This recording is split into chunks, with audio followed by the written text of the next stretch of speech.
Welcome back to What Arty Noobs with General Disturbance, and this is a GW E100, the Tier 10 German SPG, and we're on the north spawn of Malinovka, and it's being driven by Marky 12. Yes, you've seen that name before.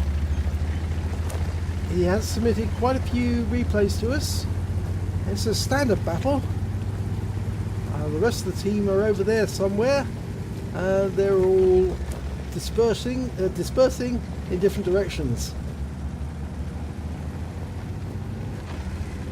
Right, and Marky's going into the bushes at the back, trying to keep out of sight, but he's about to make his gun known to the enemy by whacking them over the head with it.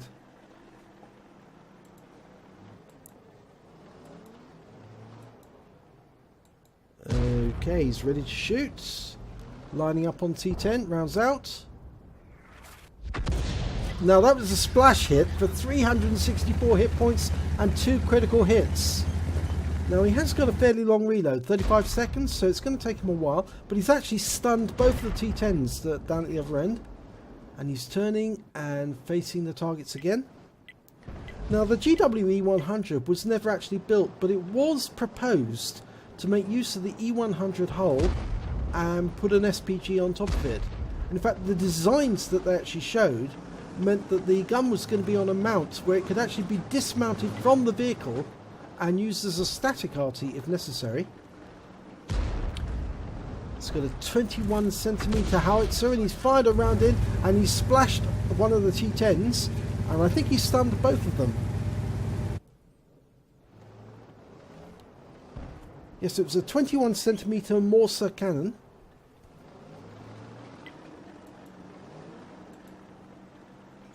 The standard reload on this particular Arty should be 42.5 seconds, but with a gun rammer and a good crew, with brothers in arms and everything like that, and maybe consumables, you can actually reduce the reload speed considerably. It looks like he's going for that T10 again. Rounds out. Direct hit this time, 542 hit points. It's a really good hit. Of course, it is capable of doing a lot of damage.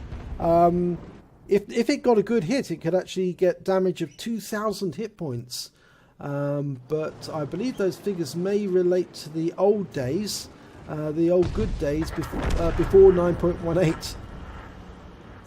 Okay, now he's looking at that T54 and that T10. Both moved up. T54 is poking the ridgeline to shoot. He's loaded. Rounds out. Oh, it lands behind the T54. He chose that moment just to pull up, and of course he avoided most of the splash damage. The shell has got a burst radius of 6.44 meters with standard ammo, which is what he's firing at the moment, but he does have 4 premium rounds and they've got a burst radius of 9.21, so they can do considerably more damage. Okay, he's looking at that little mound where the light tanks like to spot, and some of the mediums too. Supposedly a Pershing was seen there earlier, but we can't see anything at the moment. No, he's switched back to the T54. Unfortunately, Wargaming's battle assistance is not as good at coping with these changes, so it has actually led to the thing bouncing upwards, but now it's returned back down again. Now, he can get a direct hit. He's fired in. Oh, he splashed the T10. He aimed it at the T54. The T54 moved out of the way again before the shot landed. Marky's relocating. Now it appears that his side has actually claimed the hill for themselves. Enemy was going up the hill, but the T10's just gone out. He was taken out by the Object 430. T54's still there. He's still got considerable health, but whilst he stays below that ridgeline, he's in defilade. He can't be hit. He can only be hit by splash. Meanwhile, that T10 down the other end is firing on the Object 430 as he tries to get at the T54. So Marky's going to go for him instead, because he can be hit. And that's a direct hit!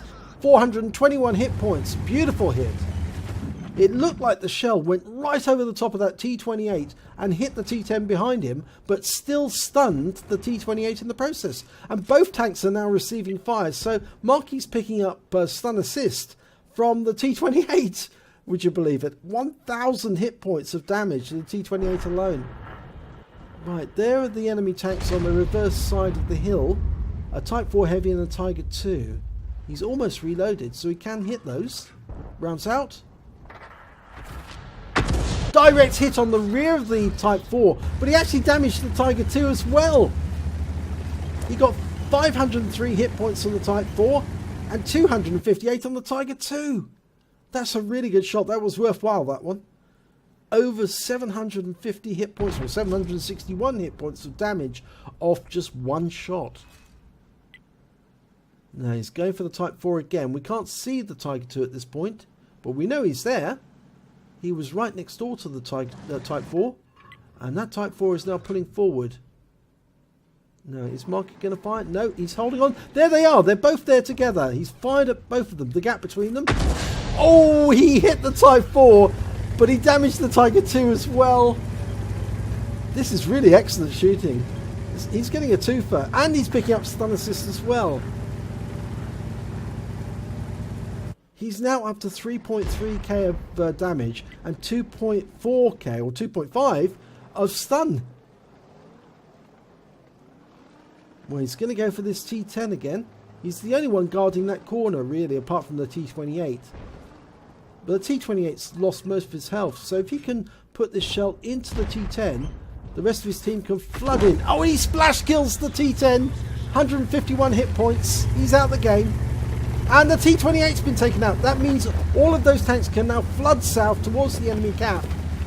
They've got to watch out for that Scorpion G, but it means that the pincer movement is now working. The tanks can come down off the hill, and it looks like Marky's going to go for that Death Star.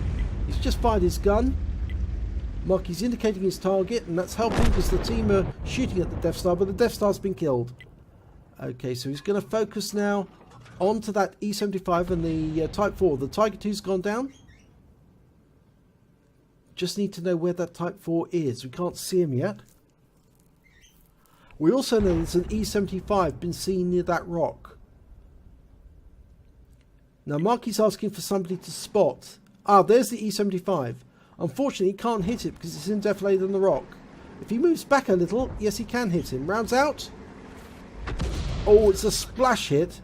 But it has stunned the E75, so that's good. Marky's climbing a bit. There's a 3-tank difference now in the team scores. That's going to start showing soon. More guns firing at the enemy. And most of Marky's force have now moved south, and they're now facing an SDR-V S1, an AMX-50 100, and a Scorpion G.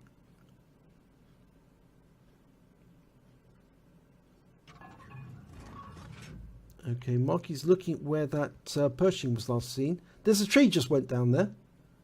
I think that indicates where the Pershing is.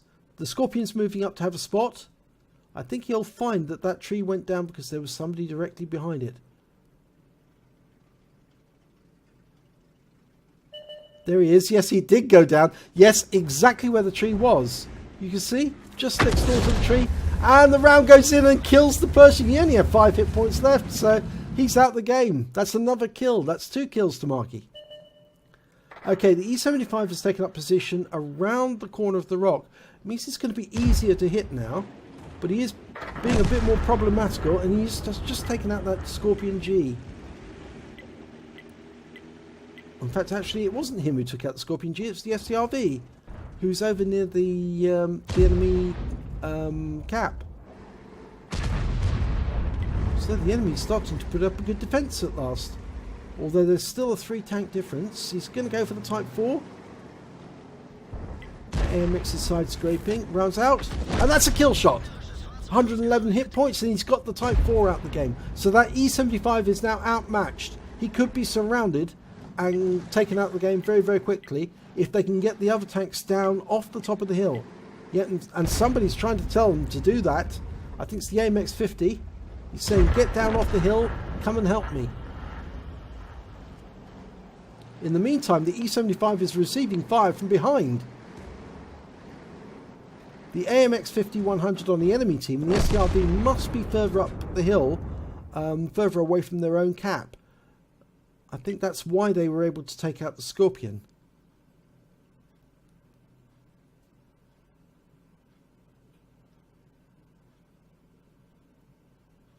And we haven't seen them in a while, but the Badger and the Panther II and the Object 430 have moved up as far as they can, or as far as they feel comfortable with, under fire from the enemy. They must be getting fire from both the STRV and possibly the AMX-50-100. Now the Conqueror gun carriage is in there somewhere as well. He's probably in the very corner, and the Object 430 is moving up. I think he's going to try and go for that Conqueror.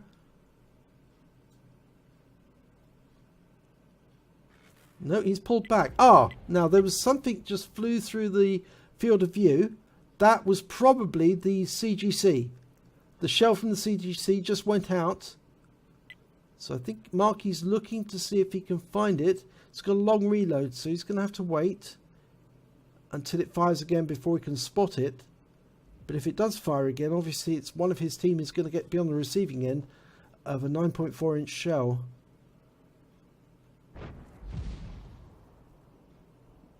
He knows it's in that area somewhere. He's marking his target.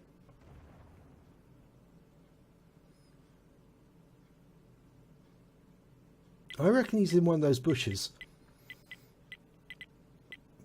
No, other people are indicating the corner. I don't think the CGC would be down there. Unless, of course, he's motored since.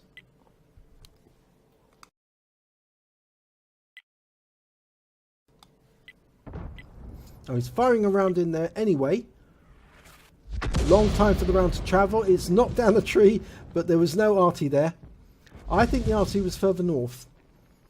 I'm pretty certain he was, because we saw the tracer going southwest. So I think he's further up the hill. He's probably closer to the T10 and the AMX than he is to the Badger and the Panther II. Well, we'll know any second because they're getting close. And I think the enemy's now boxed in. There's the AMX-50. There's the CGC. Yes, he is closer, but he was against the back of the map. And everyone's engaging everything at the moment, but Marky's still not reloaded. So, he's going to have to wait and see the CGC go down. There's the STRV, and the enemy has been defeated. But Marky did get 3 kills, so that's some small compensation. And he got a victory. Let's have a look at the end of battle stats. And he's got a first class tanker in the GW E100. He also picked up a bruiser medal for getting at least 5 critical hits. He got 23 in that battle. And he picked up a Gore's medal for doing more damage, exceeding 10 times the hit points of his own vehicle. He picked up a Confederate because he hit more of the enemy than anyone else on his team. And he picked up a High Calibre for doing the most damage in the battle. If we look at the team score, well, unsurprisingly, top of the table for damage, 4,647 hit points altogether. And when it came to kills, he was joint top with 3 kills. The T-34 and the FV-217, well, he could have platooned with them, and then he would have picked up a Brothers in Arms as well.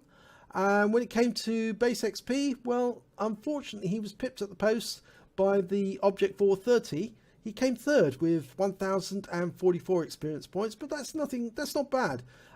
They did put a lot of effort in as well. If we look at the detailed report, we can see that he fired 14 rounds, got 5 direct hits, 5 penetration, 16 splash damage. He did damage of 4,647 hit points, all at more than 300 meters. He hit 9 of the enemy, but killed 3 of them.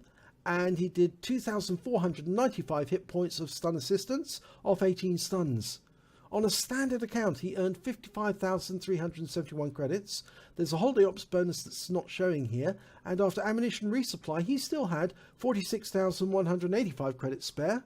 He received 1,044 base XP, but he also had a personal reserves bonus going at the same time of 522, and a holiday ops bonus meant that he took away 1,942 experience points in total. So well done, Marky. That's another great replay.